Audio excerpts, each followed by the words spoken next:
Okay, so the first question here is how to control yourself around trigger foods. So the first thing is to stop calling them trigger foods. Because when you tell yourself, this food is triggering for me, every single time you eat that food, you're going to spiral into a binge because you're literally telling yourself, this is triggering for me. This is a trigger food. This is a binge food.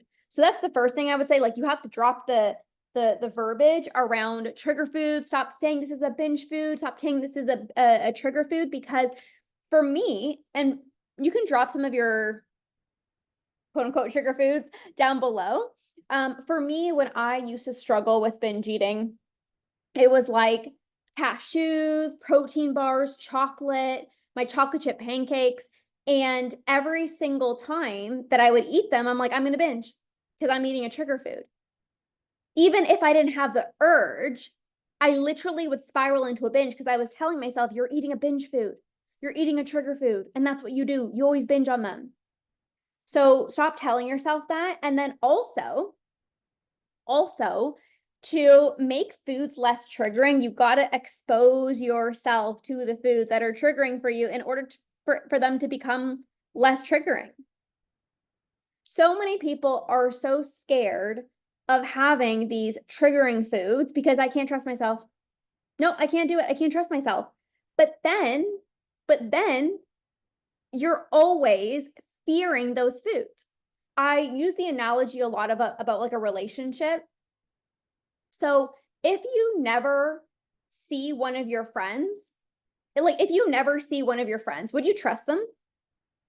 If you saw your friend once a year, would you have a really strong relationship with that friend? Probably not, right? But then when you do see them after a year, it's like you want to spend every waking moment with them because you're like, I haven't seen you all year. Oh my God, we got to go shopping together. We got to go get our nails done. We got to do this. We got to do that, because you haven't spent a lot of time with them. And it's really the same thing when it comes to these trigger foods. If you haven't spent a lot of time with chocolate or with ice cream, right? It's like you're not going to trust yourself around them. And then when you do have them, it's like that best friend or that friend that you haven't seen in a really long time.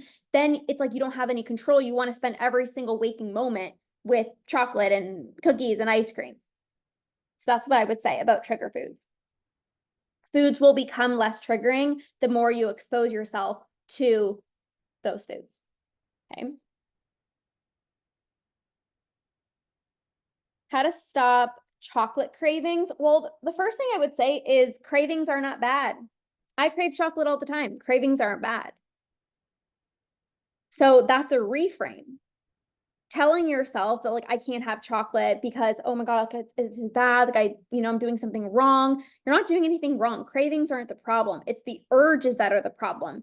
And when you don't actually honor your cravings for chocolate, that's when you're going to have urges. And then that's when you're going to end up binging on them. So stop fearing your cravings for chocolate. Actually allow yourself to have the chocolate. And as a result, you're not going to have the desire to binge on them. Let's see here. Okay. Hey, Hannah. Make sure you guys are registered for the free Q&A that I'm hosting on Friday. If you're enjoying this, like, you actually get to come on Zoom with me on Friday. So go to the link in my bio and register. Secure your spot. Okay, let's see here. Hannah says, best tips for stopping a binge before it happens, like when I can only think about the food. So what I would say is the best tip before stopping a binge is you got to create a state change in your body. So instead of telling yourself, don't have this food, don't have this food, don't have this food, that's all you're going to end up thinking about. What you want to do is you want to shift how your body is feeling. So there's 3 tips that I usually give to my clients. Shaking, like any type of movement, shaking your body, doing breath work techniques, like even just in and out through the mouth, or even like hopping in a cold shower, splashing cold water on your face. Those are all ways of creating a state change in your body that will help you become less impulsive. But what I will also, like, those are tangible tools that you can use in the heat of the moment of when you feel the urge. But what you really want to do, what's going to be more effective, is actually preventing those urges from arising in the first place. So having satisfying meals, not waiting too long, before you're eating, honoring your cravings, like I said, so that you don't become into urges, like all of those things can prevent you from having a binge in the first place. And if all you're thinking about is the food, I would really ask yourself, Hannah, are you actually honoring your cravings? Are you honoring your cravings? Because if you're thinking about a food, like if you're like, oh, I really want the cookie, but then you're not allowing yourself to have the cookie, you're going to end up binging on the cookie, versus if you just had the cookie because it was like, ooh, the cookie sounds good, and you had it and you would be able to move on.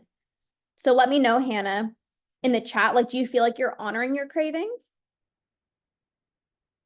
Okay, let's keep going here. Okay. Oh, Katerina, I just saw that you joined the free Q&A. I'm so excited. I'll answer your question in just a second.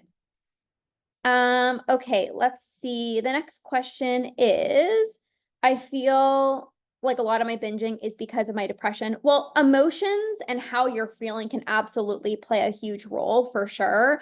But what I always tell my clients is like, you can acknowledge how you're feeling without blaming binging on anything. Because if we think about it, there are people who experience depression, but they don't binge. There are people who are lonely, but they don't binge. There are people who have the time of the month, but they don't binge. There are people who are stressed and they don't binge. And it's really easy to, and I'm saying this in the most like loving way, it's really easy to blame binging on things, right? Like people often blame their binging on, oh, it's the time of the month, or, oh, it's my stressful job, when really, again, there are people who are depressed and they don't binge. There are people who are stressed and they don't binge. And so instead of like blaming binging on some external factors, it's like, I'm just going to recognize that binging is a habit. Binging is a habit. The more times that I feel the urge to binge and I give in, I'm further ingraining this habit into my brain. And I have the power. You have the power, Randy. You have the power to stop your binge eating by, again, you could work through your emotions, but also it's like, I'm going to practice not giving into my urges. I'm going to practice honoring my cravings. I'm going to have more satisfying meals. I am going to regulate my nervous system. I'm going to do some breathing techniques so that I can regulate my nervous system. That's what I would say. Okay. Katerina is up next. Katerina, I cannot wait for you to come on Zoom on Friday. This is going to be so much fun. Okay. Katerina said, how to not emotionally eat or out of boredness. So what I would say first is, one of the best things that I recommend to my clients is asking yourself. So asking yourself, Katerina, when you have this desire to eat because you're bored, or eat because you're sad, or eat because you're stressed, or whatever emotions you're feeling, what I would say is ask yourself, what am I actually hungry for? What am I actually hungry for? Because you're not actually wanting food. You are wanting what you believe the food is going to give you. So when you are bored, ask yourself, but what do I actually want right now? It might be like, I'm just looking for something to do. And then that can give you so much clarity of, I need to add more pleasure into my life. I asked one of my clients the other day, I said, what do you do for fun? And she was like, well, I mean, like I work out. And I'm like, what do you do for fun? And we recognized that there was actually not a lot of pleasure in her life. So anytime she was bored, it's like, I need to fill up this time. I'm uncomfortable with this void of just sitting here and not doing anything. And when you don't have a lot of pleasure in your life and you're bored, it's like, well, food makes me happy. It's something to do. So it could be a filler. It could be like, I don't know how to sit with myself. So I would really ask yourself, what are you actually hungry for? And then based off of that information, you can start meeting your needs in a healthy way. Every single person right here can be adding in more joy into your life. What do you do for fun? You guys can drop it down below. Like, what do you do for fun? You know, like do you have hobbies? Like, what do you do for fun? Or is food the main source of joy and pleasure in your life? Because again, if food is the main source of pleasure and joy in your life, then it's like when you're happy, you're going to binge. When you're sad, you're going to eat. When you're stressed, you're going to eat. Because it's like food is everything. It's my best friend. It's my roommate. It's the unwanted roommate, but it's like it's everything. So if you add more joy and pleasure in your life, you're not going to have the desire to self-soothe with food. And Katerina, I'm actually hosting a program at the end of this month. It's called Stop Emotional Eating and Self-Soothing with Food. And I'm going to help you regulate your nervous system, teach you how to stop fearing your emotions, how to add more joy into your life, how to process your emotions without turning to food. So this is going to be an incredible program for any of you guys on here struggling with emotional eating. It is on early bird pricing until Sunday. So if you message me emotion, I can send you the details, but this is my program to help you stop emotional eating if you want to jump into that. Okay, hi, Steph. Okay, any other questions that you guys have? Melissa, do you have a question? Chrissy, Shani, do you guys have a question for me? Hey, Claudia, we're doing a Q&A. So if you have any questions, I'm going to say drop your binge eating questions below. Like I said, if you guys have not yet registered for the free Q&A that's happening on Friday, if you've been enjoying this, imagine coming on Zoom with me and we can actually, discuss back and forth. I can give you some support.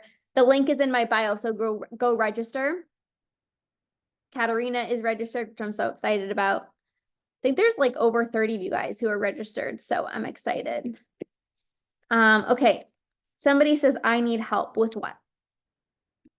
What do you need help with?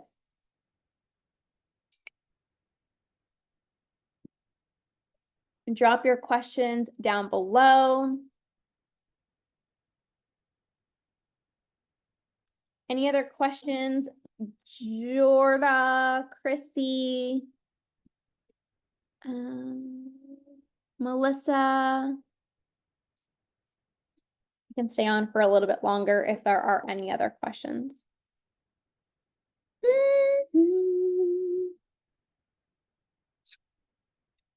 Maybe all of you guys went to go leave and register for the Q&A happening on Friday. 33 of you guys are registered. I'm so excited. I'm so excited. I feel so lonely all the time, and that's why I binge.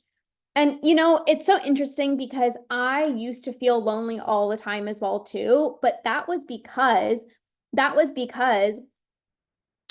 I never allowed myself to go out with friends because I was so insecure. I never allowed myself to go to social events because I was so stressed out about the calories and the food and like, what am I going to eat? And so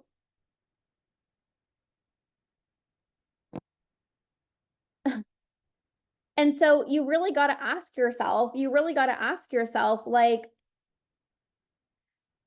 how can I add more connection in my life? I didn't really understand the importance of like friendship and connection because for me, I've always been like a very independent person and I'm like, I don't need friends. Like I can do everything myself. But then I felt lonely all the time. And so when you start recognizing how important connection is to ending binge eating, you're going to prioritize going out to social events. You're going to prioritize, going for tea with a friend or going for a walk. Like it sounds so silly, but it's like, if you're feeling lonely, you need more connection in your life. And this is why like all of my programs include a community aspect to help you feel less alone. Not even just with binge eating, but just in general. Chrissy says nothing is working. Okay, Chrissy, talk to me. And I don't have connection exactly, Chrissy. And like, again, like connection is so important. All I used to care about was workouts, what I was eating, how much I was eating. And it's like, then you wonder why you're turning to food, and food is the main source of joy in your life is because food is your best friend. Food is your partner. Food is your roommate. Food is the center of your life. Plugging yourself into a badass community, like something like my membership, is going to be the most incredible thing for you guys because you need connection. A byproduct of connection is healing. A byproduct of connection is healing. So surrounding yourself with other people who are healing their relationship with food, who get you, is going to help you feel less alone as well too. Let's see here. Really identifying with what you're saying right now. Have registered for Friday. Thank you. Yay! I'm so excited. Let's see. Yeah, there's over like 30 of you guys who just registered for the free coaching call on Friday. Yeah, Chantel just joined. Katerina, I'm so excited. Okay. It's the nighttime that's the hardest. So Olivia, what specifically about the evenings are challenging? So the way that the brain works is your brain fatigues as the day goes on. So first thing in the morning, your brain is most fresh, so to speak. And that is when you can make more rational decisions with food. That's when, like, I hate the word motivation, but like motivation is at its all-time high. That's when you can, you're super like driven. You're like, I'm not going to binge today. Today's going to be a good day. And then as you go about your day and you start making decisions with food, you make decisions, like, what should I have for breakfast?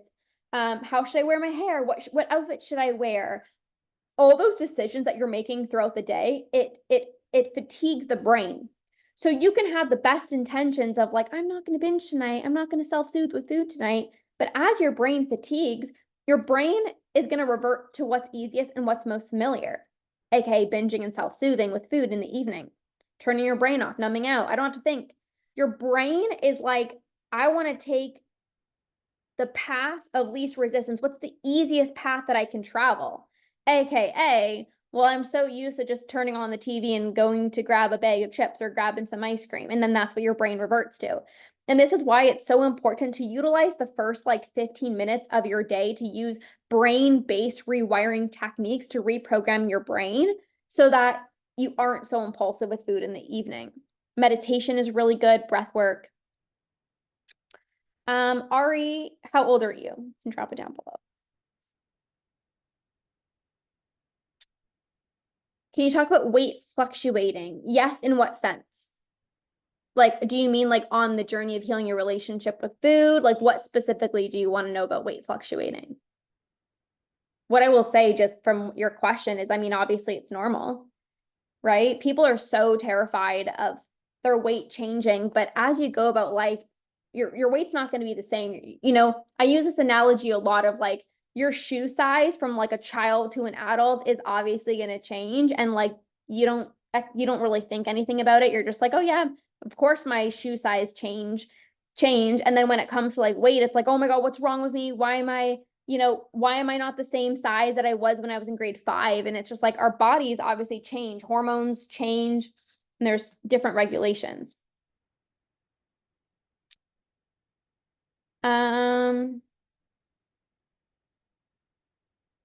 In the morning, I can eat normally, but in the afternoon, I'm extremely hungry and crave everything, so I binge.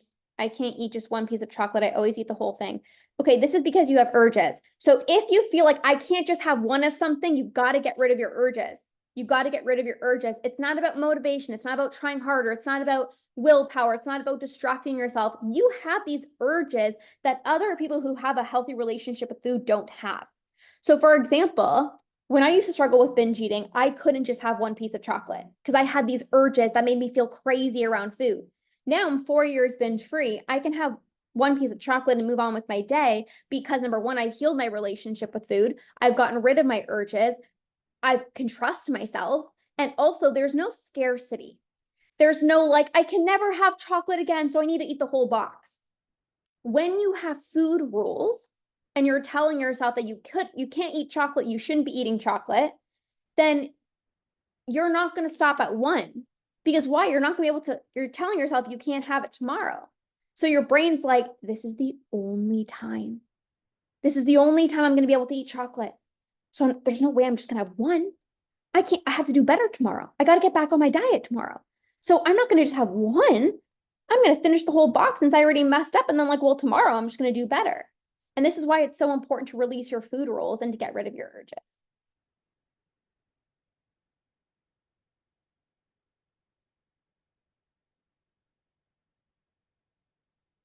Okay, you guys, I think that's all for today. Somebody said, why does weight fluctuations happen? There's so many different reasons why weight fluctuates. I mean, when I used to struggle with binging and emotional overeating and I was yo-yo dieting, I would literally be like losing and gaining the same 10 pounds every single month because restricting and then binging. And then like that is so hard on your metabolism. And it's like every single time I would see my friends, I'd either be down 10 pounds or up 10 pounds or down 10 pounds because I was always dieting. So I'm not sure if you're dieting, but your weight shouldn't change that much. I've obviously noticed with being 4 years binge free and having a healthy relationship with food, I've been able to maintain the weight that I'm at, which is I feel the most incredible I've ever felt in my entire life. I don't diet. I don't track my food. I don't weigh my food. I don't spend hours in the gym. I eat intuitively. I eat when I'm hungry. I stop when I'm full. And your weight is going to naturally be able to settle in a really healthy place when you stop dieting and you have a good relationship with food. Okay, you guys, who else registered for the free Q&A on Friday? Go to the link in my bio. It's completely free. If you guys really enjoyed this, go register through the link in my bio. It's completely free. I'm doing a Q&A on Zoom. Even if you don't have a question, it's so valuable to hear the answers I'm going to give other people. So many people come to this call and they're like, I didn't even know that I had that question. And you just answered that for me. And it was like a light bulb moment. So go to the link in my bio and register. It's a free Q&A that I'm going to be doing on Friday. Go register. All right, you guys. Well, thank you for being here. I'm so excited to support you guys on Friday. It's going to be amazing. Q&A, you can come on, ask more questions, hear from the other people on the Q&A as well too. And it's just going to be so incredibly valuable. So thank you guys so much for being here. Have an amazing rest of your day and we'll see you guys soon. Bye.